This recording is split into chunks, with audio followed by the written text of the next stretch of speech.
Snap chat کے ذریعے آج چیٹنگ ہو رہی ہے، اور لڑکیاں جن کے پاس اپنا موبائل نہیں ہوتا، گھر میں باپ کا موبائل ہے، بھائی کا موبائل ہے، بھابھی کا موبائل ہے، موبائل لے لیا، اسنیپ چیٹ پر ایک آئی ڈی بنائی اور اس پر وہ چپکے چپکے چیٹنگ کر رہی ہیں، کسی کو پتا بھی نہیں ہے۔ اور اسنیپ چیٹ اتنا سیکیور چیٹنگ کا ایپ ہے کہ اگر آپ کسی سے چیٹنگ کر رہے ہیں، سامنے والا اگر آپ کی چیٹنگ کی اسکرین شاٹ لے لیتا، آپ کو فوراً پتا چل جائے گا، وہ کیمرہ آن کرتا، آپ کو فوراً پتا چل جائے گا، آپ کا کوئی میسج آپ کی اجازت کے بغیر سیو نہیں کیا جا سکتا۔ اتنی سیکیورٹی دے رہا ہے اسنیپ چیٹ۔ آج بڑی تعداد میں نوجوان لڑکے آج چیٹنگ کے لیے لڑکے لڑکیاں اسنیپ چیٹ یوز کر رہے ہیں۔ کیا ہو رہا ہے میرے بھائی؟ اسکولوں میں پڑھنے والی کلاس 8 اور 9 کی چھوٹی چھوٹی بچیاں جب یہ بالغ نہیں ہوئی ہیں ڈھنگ سے، ابھی جوانی کی دہلیز پر قدم رکھا ہے انہوں نے، آج یہ سوشل میڈیا ان کو زنا کے راستے پہ لے کے جا رہا ہے۔ میرے ساتھ بچا لو اس قوم کو، اس نسل کو بچا لو میرے ساتھیوں زنا کاری سے۔ اس موبائل کے استعمال میں احتیاط کرو، اپنی بچیوں کے ہاتھ میں موبائل دینے کے پہلے 1000 بار سوچو ہم کیا دے رہے ہیں اور کتنی چھوٹ ہم دے رہے ہیں۔ حضرت مریم کا واقعہ قرآن میں ہم کو بتایا گیا۔ مریم کی پرورش ان کے خالو حضرت زکریا علیہ السلام کرتے ہیں۔ مریم مسجد میں رہتی ہیں، محراب میں رہتی ہیں۔ کلما دخل علیہا زکریا المحراب وجد عندها رزقا۔ زکریا علیہ السلام مسجد میں آتے ہیں، دیکھتے ہیں مریم کے پاس بے موسم کا پھل رکھا ہوا ہے، پوچھتے ہیں اے مریم یہ پھل تیرے پاس کہاں سے آیا؟ قالت هو من عند اللہ۔ مریم کہتی ہے اے خالو جان یہ پھل اللہ تعالیٰ کی طرف سے آیا۔ آؤ میں ایک حدیث آپ کو سناتا ہوں۔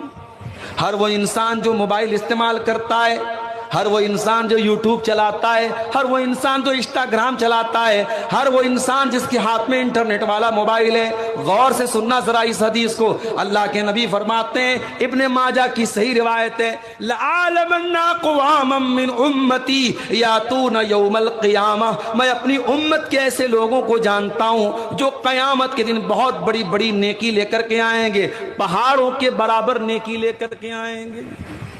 ارے ہم بد نصیبوں کے پاس تو ایسے بھی نیکی کی کمی ہے، نیکی کی کمی ہے ہمارے پاس۔ ہم تو ڈھنگ سے 5 ٹائم کی نماز بھی نہیں پڑھتے، ہم تو اتنے بڑے نمک حرام ہیں۔ ایک گھوڑا ہوتا ہے نا، گھوڑا، مالک تھوڑا سا چارہ دے دے، گھوڑا مالک کے لیے جان دے دیتا ہے۔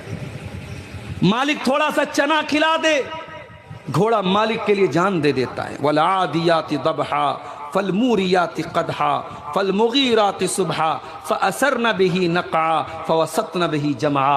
گھوڑا اپنے مالک کا اتنا وفادار ہوتا ہے، دشمن کی صفوں کے بیچ میں چلا جاتا ہے۔ اور یاد رکھو ابھی کشمیر کے پہلگام میں جو گھٹنا گھٹی ہے، بہت دکھ ہوا اس خبر کو سننے کے بعد، مگر کچھ سوالات اب بھی قائم ہیں۔ اور بڑے افسوس کی بات یہ ہے کہ اب ہمارے دیش کا میڈیا ایسا ہو چکا ہے، لوگ ہر سال برتھ ڈے مناتے ہیں، اینیورسری مناتے ہیں، نیا سال مناتے ہیں، جبکہ ہونا تو یہ چاہیے جب آپ کی زندگی میں آپ کی ڈیٹ آف برتھ آئے، آپ کی پیدائش کا دن آئے، تو کیک کھانے اور کاٹنے کا دن نہیں ہے، وہ جشن منانے کا دن نہیں، وہ برتھ ڈے منانے کا دن نہیں، وہ سوچنے کا دن ہے۔ اے اللہ میں اپنی موت سے ایک قدم اور قریب آ گیا، میں اپنی زندگی کی کتاب میں سے، میرے زندگی کی کتاب میں سے ایک پیج اور نکل گیا، میں قبر سے ایک قدم اور قریب آ گیا۔ وہ تو اپنے آپ کو جانچنے اور پرکھنے کا دن ہے، اپنے آپ کو ایویلویٹ کرنے کا دن ہے، اپنے آپ کی پریچھا لینے کا دن ہے، اور ہم اور آپ اس دن کیک کاٹتے ہیں اور جنم دن مناتے ہیں۔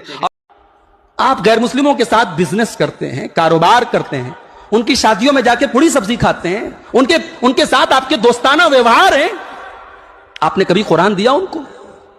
کالج میں آپ پڑھتے ہیں، روی چھوی شیام رام سب آپ کے دوست ہیں، آپ بیٹھ کر کے سگریٹ ساتھ میں پیتے ہیں، بیٹھ کر کے کینٹین میں چائے ساتھ میں پیتے ہیں، کبھی آپ نے اپنے نبی کی سیرت پہنچائی ان کو؟ کبھی نہیں پہنچائی۔ اللہ کو کیا منہ دکھائیں گے میرے بھائیوں؟ کم سے کم کوئی غیر مسلم ایسا تو نہیں کہ آپ قرآن دے دیں گے وہ آپ کو ایک تھپڑ مار دے گا؟ یہ کام ہم نے نہیں کیا، دعوت کا کام۔ ہم تو آپس میں ہی الجھے رہے، ابھی تو ہمارے کتنے بھائیوں کو توحید کا مطلب ہی نہیں سمجھ میں آیا۔ جیسے وہاں ہر کنکر میں ان کا رب ہے، ویسے یہاں ہر گلی میں ایک رب ہے، ہر گاؤں میں ایک رب ہے، ہر نکڑ پر ایک رب ہے، ریلوے کی لائنوں پر مشکل کشا موجود ہیں، مرادیں پوری کرنے والے موجود ہیں۔ قال ربنا ظلمنا انفسنا وان لم تغفر لنا وترحمنا لنكونن من الخاسرين۔ کہتے ہیں ہمارے پروردگار ہم نے یہ غلطی کر کے اپنی جان کے اوپر ظلم کر لیا، اور اے اللہ اگر تو نے ہم کو نہیں بخشا اور تو نے ہم پر رحم نہیں کیا، لنکونن من الخاسرین، اے اللہ ہم بہت بڑے نقصان اٹھانے والے بن جائیں گے۔ انسان کے لیے اس سے بڑا کوئی خسارہ نہیں ہے کہ اللہ اس کو معاف نہ کرے۔